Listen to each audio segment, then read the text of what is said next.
Hello guys, good morning, good afternoon, good evening, saan man kayo sulok ng mundo.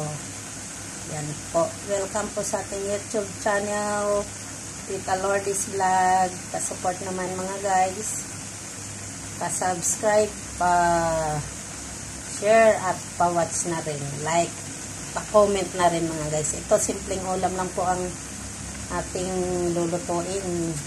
Inisang ampalaya. Yan. Lagyan natin kamatis.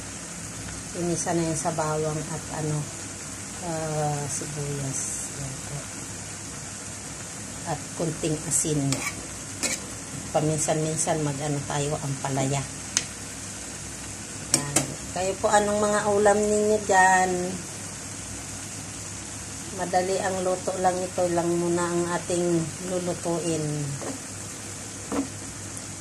Kamatis na ang ating dyan para siya nang magluluto sa ampalaya. Yan ang pinakakatas ng kamatis. Kasi gusto ko po sa ampalaya ay crispy siya, crispy. Kaya una natin ginisa muna ang ampalaya. Tapos yan, kamatis, paibabaw natin.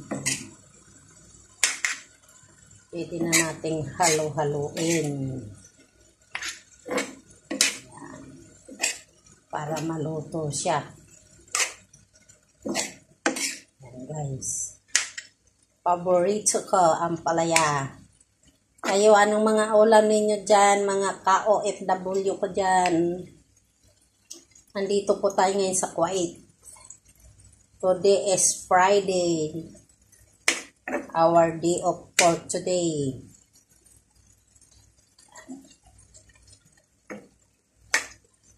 Malapit na siyang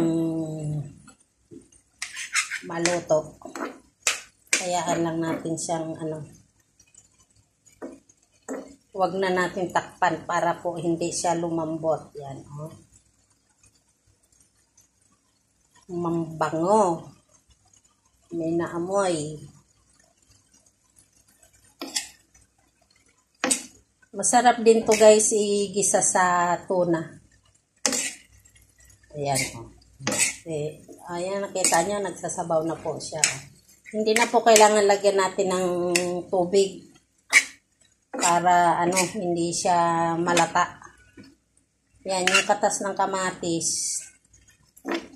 Yan ang magkakatas. Yan ang magluluto dyan sa ampalaya. Kaya po, crispy siya. Yan. Manan natin. Mukhang kulang sa asinski. Ayoko kasi ng maalat mga guys. Kasi iwas-iwas tayo sa maalat. Dahil mayroon tayong diabetes. Ingat tayo sa maalat, sa kanin, sa matatamis.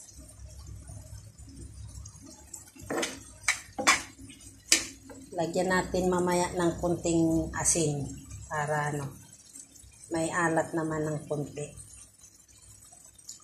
Pa-subscribe mga guys, huwag niyo pong kalimutan. At salamat sa inyong laging panonood dyan. Shout out dyan sa lahat ng mga nanonood. Lalong-lalo na dyan sa Middle East. Yan. Thank you po very much. God bless us. Ingat po tayong lahat. Lalo na sa ating mga trabaho. Yan. Huwag po masyadong mainit ang ulo ang ating mga amo ay hindi rin mainit ang ulo sa atin. Basta nasa tama lang tayo, okay lang po. Okay lang ang ipaglaban ang karapatan. Yan po. Thank you po for watching. God bless us. Ingat po tayong lahat. Thank you po. Thank you for watching. Pa-share po. Pa-subscribe.